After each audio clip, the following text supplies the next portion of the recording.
Welcome to Prescott Today. I'm Prescott Mayor Greg Mingarelli, and we're here at the Prescott Regional Airport at the new airport passenger terminal. And we're going to take a quick tour just days before it opens here for the first time. So come on inside and we'll show you around.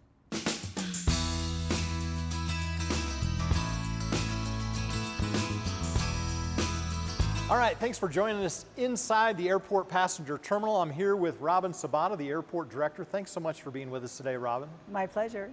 Well, I just want to kind of give the folks that are viewing a quick overview of the entrance here and everything. Before we do that though, how long have you been with the city of Prescott doing this job? I just finished my third year. Third year. You have been a busy lady in 3 years.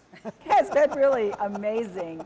Haven't we done a lot in just 3 years? It's amazing to think about when you were talking to me earlier, just 2.5 years ago when we first started talking about United SkyWest coming to Prescott, and what a whirlwind it's been, but a lot of fun.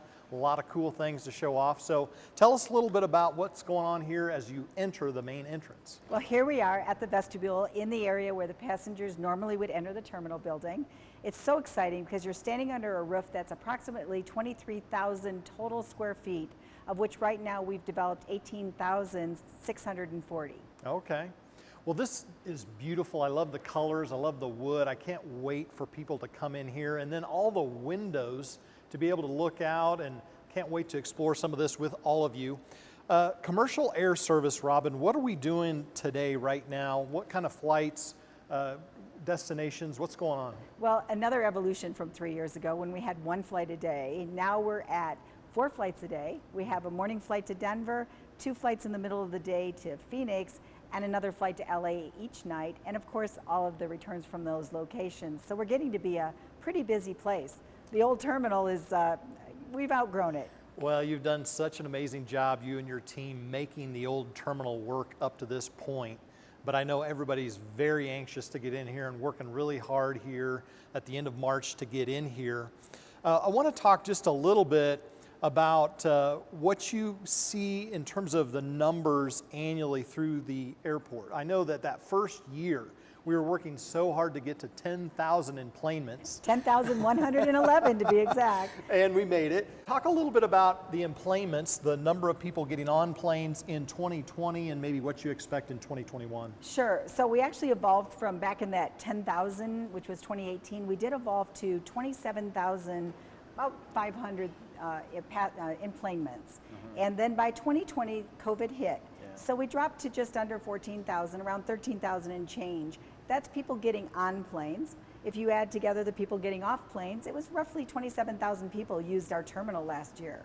We're starting to see things pick up again, though, and it's particularly like over spring break, we're seeing some full flights.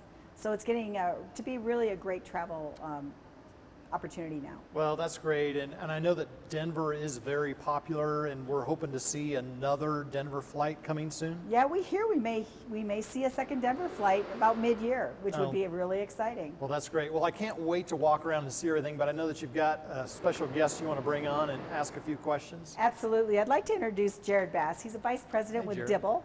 Actually, he's part of the reason that we're standing here today, Mayor, because Jared's been with us for 3 years. In fact, he was instrumental in helping us get the first runway project done so the airline could come in 2018. And he's stuck with us all the way through this terminal project, which we really appreciate. Jared, thanks for being with us today. Oh, it's been my pleasure, absolute pleasure. So this is your first terminal project, right? Third. Third, sorry. So the first terminal project was back in 2010 when we were helping Phoenix Mesa Gateway expand in four different areas, different expansions with additional flights. Okay. So, and then the second one was with Phoenix Sky Harbor. We've had a Terminal 3 modernization program with the same architect that we worked with here on this terminal, actually. And this is your first terminal from the ground up? That is correct. First whole and complete terminal for myself, yes. Well, Jared's really in demand. We understand he's even working with another airport and using some of the lessons learned at this terminal. Absolutely. It's the Northern Colorado Regional Airport, and they're using the Prescott Regional Airport as a case study. They have a huge case study that they're using as a go-by, lessons learned. They like the architecture too. They love the look. They like the idea of having the windows. You can see the beautiful mountains in the back, the aircraft and everything. Well, it's an amazing piece of work that you've done in conjunction with DWL. Dibble, what a great partner. We're so proud to have them with us all the way through this project and into projects into the future. You're going to be working with us on that runway extension as well. That is the game plan. That is the game plan. Jared, thank you so much for all your work here and making this happen. We couldn't be more proud of what this looks like and your work. Should we go take a look at the ticket counter? That'd be great. All right, let's do it.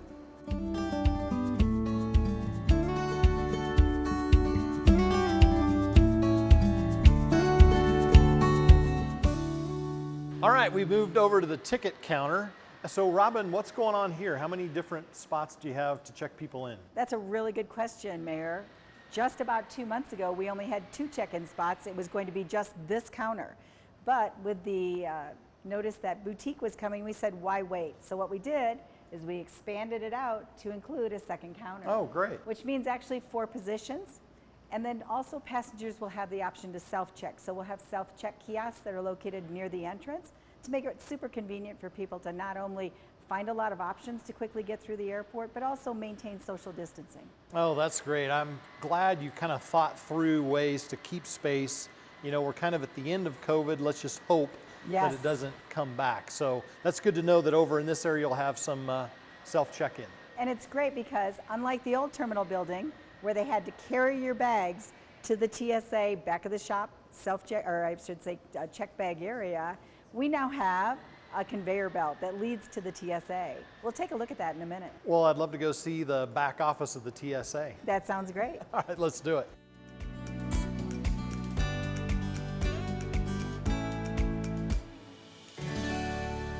All right, Robin, so we're here at the back office of the TSA, the place that's mysterious. We don't know what they're doing with our luggage. Absolutely. This is the part that passengers generally don't see, and they say, what's happening with my suitcase and my underwear back there? So anyway, what we've done is we've just walked from the ticket counter area where you've dropped your check bag.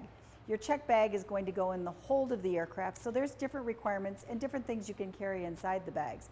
It comes up this conveyor belt, and as we walk this direction, it's actually going to come to this location where the TSA completes a screening. Usually what they're doing is they're checking for nitrates using a handheld tool. Eventually, it does get to the end of this line, and when it does, then it'll be picked up by the airline and taken out to the aircraft. The reason that there's this large door here is because we actually designed it so that as we evolve into larger technology equipment, we'll be able to bring it in.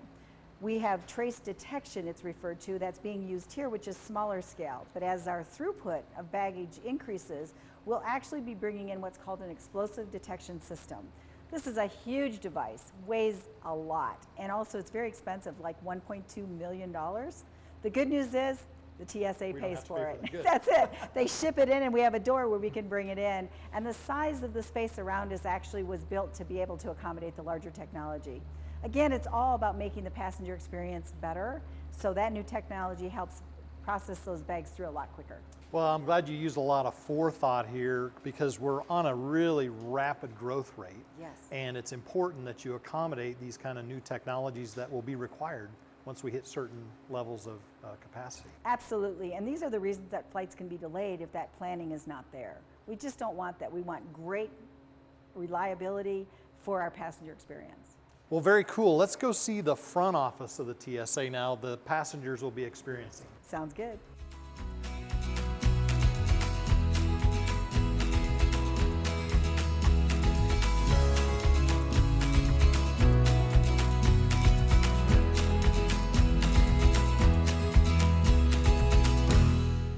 All right, thanks for joining us here in the TSA room where you'll go through a security check that you're all probably very familiar with. I want to talk a little bit, Robin, about the different lanes that we'll have. We're a small airport, but do we have TSA pre-check? Absolutely. It's a modified TSA pre. So you will come in and there will be certain advantages for TSA pre-passengers. For example, you won't have to remove your shoes unless there's a steel shank in there. Also, you'll be able to keep your computer inside your computer bag and your 3-ounce bag of liquids. They will be able to stay inside your suitcase. So you'll get some of those privileges, although it won't be a separate line for the whole experience. And that will be for a while until our throughput goes up, and when it does, then we'll be adding an entire second lane. Oh, I can't wait. So in the old terminal, we don't have the latest, greatest technology. I know that there were issues just, with the structure itself not being able to handle the new technology. So let's talk a little bit about what we have right behind us here. Well, this arrived about 2 weeks ago. This is called an Advanced Imaging Technology 2 device, AIT2. It's based on milliwave technology, so it really has very little exposure to the passenger. In fact, the energy generated by this device is about 1,000 times less than the energy generated by your cell phone. Oh, wow. So the neat part is that this is what the operator sees, and it makes it so much easier to go through, because what will happen is as you walk through and you put your hands over your head, for just a moment it takes obviously a look at some things on here like density and other things, and then basically creates a little yellow square. And so the operator sees there's a little yellow square here or here, and then that's the only part that needs to be searched. So in the old days, we had a magnetometer, and the thing would go zzz, and then what would happen is you'd get the full search, Right. which of course that's always kind of an exciting experience, but it can take a while. Well, that's great to know that they isolate those areas that they might need to look at. It's also really good to know that this is very safe technology. It sure is. The latest, greatest. So I think that's probably everything here at TSA. Anything else you want to talk about here? Yes, and as we go through the TSA experience, there will also be recomposure benches down here where people will Okay. be able to put their shoes back on. Good. What's nice is obviously it's a much larger facility, so as people go through, it'll still have the small feel, that we're so used to, but getting through this experience I think will be faster with the new technology. Oh, that's great. Well, let's head over to the waiting area. Sounds great.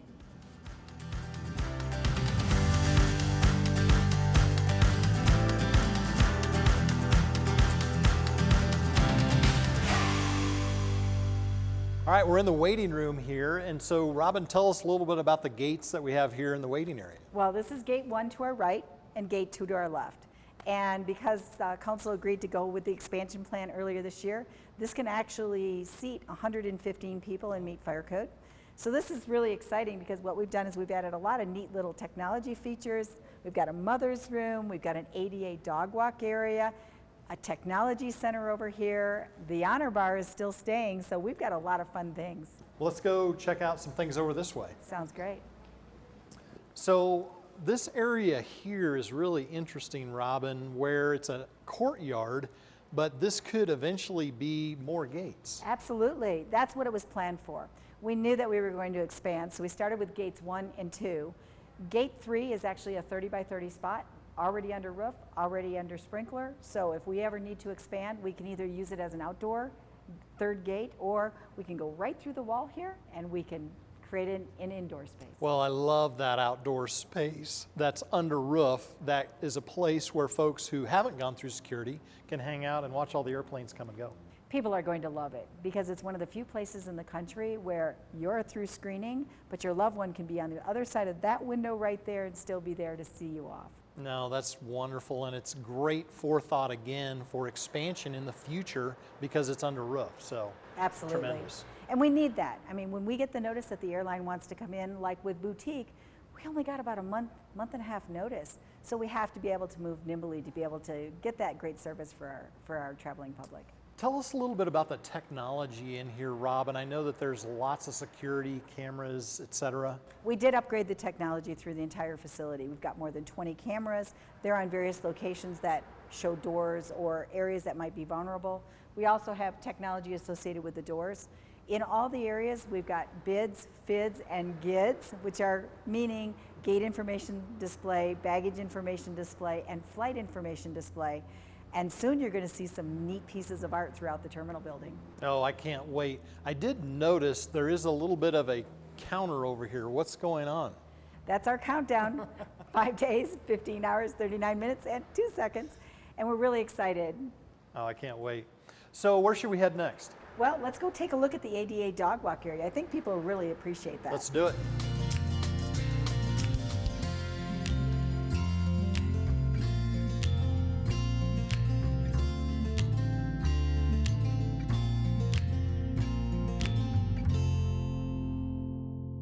So now here we are next to the pet relief area and also to the nursing room or the mother's room. And you can see we've already got a nice comfy chair in there. Great relaxing area for our mothers to be able to enjoy with their little ones. And the pet relief area is right outside the door with a little piece of turf, so it's a lot of fun. It's even got a little fire hydrant. Oh, perfect. Well, what a great few touches that you've done here, really thinking ahead about the needs of the passengers here in the terminal. Should we go check out baggage claim? Sure, that'd be great.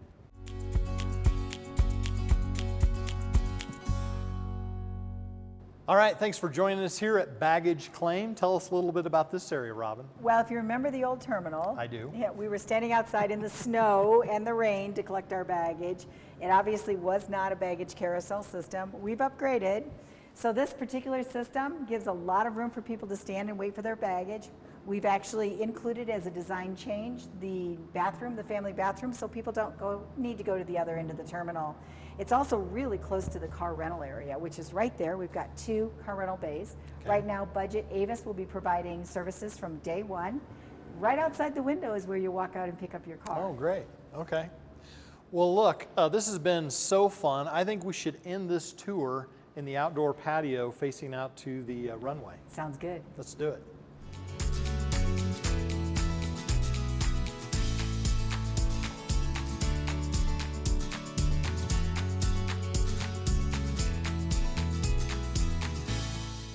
All right, welcome to my favorite spot here at the airport terminal, and that's the outdoor courtyard. Robin, tell us a little bit about what's going on here. Well, wait till people discover this wonderful space. You do not have to be screened to enjoy it. So the neat part is if you want to come in and just enjoy airplanes taking off and landing, or when your family is in the other side of that little window right there in one of the gate hold rooms, this will be where you can come and sit and enjoy watching them depart. But it does have an ulterior motive. As we mentioned on the other side of the glass, if you can see, this beam right here represents the divider between the 2 halves of this courtyard space. The first one is actually going to be our future gate 3, and we're sitting in future gate 4. So it'll be super easy to expand when we need to move into these additional 2 gate spaces. And of course, in front of us is this lovely fireplace, which, as you know, was a big issue with a lot of people. If we were going to go from the old terminal to the new terminal, everybody loved the fireplace. So now they've got a fireplace that's both an indoor-outdoor fireplace that they can enjoy. Well, such great detail, and you guys did such a great job of thinking through all those things, and I love the fact that you included the all-important fireplace, which is really kind of reminiscent of the old terminal. Anything else you can think of, Robin, that you'd like to mention here about the terminal today? Well, a lot of people ask us, so is there going to be food there eventually? Well, of course, we have the honor bar that we mentioned on the other side, but we eventually will be bidding out, toward the end of COVID, we'll be bidding out the snack bar concession, so people will be able to come in. We've had some people say they'd love to see a bar, and of course food. So come on out. Of course, Susie's is still open. Her lease extends for another 3 years. So it's fun to enjoy spending time at the airport. Well, this is our regional airport. So Robin, can we extend an invitation to folks to come out if they're not flying, to come see the terminal? Absolutely. Come on out, do your own self-tour. They can't go behind the scenes, but obviously spend some time here and enjoy this airport. This is the community's airport. Well, thank you so much for all your work on this. Thank you to your team. Thanks for all of the great improvements that you've made since you've been here in just 3 short years. I know this is going to be a wonderful improvement to the flying experience for all of our people here in the region. And I want to thank you all for tuning in today to Prescott Today. Enjoy this edition of the Prescott Regional Airport, our new airport passenger terminal. Thanks for tuning in.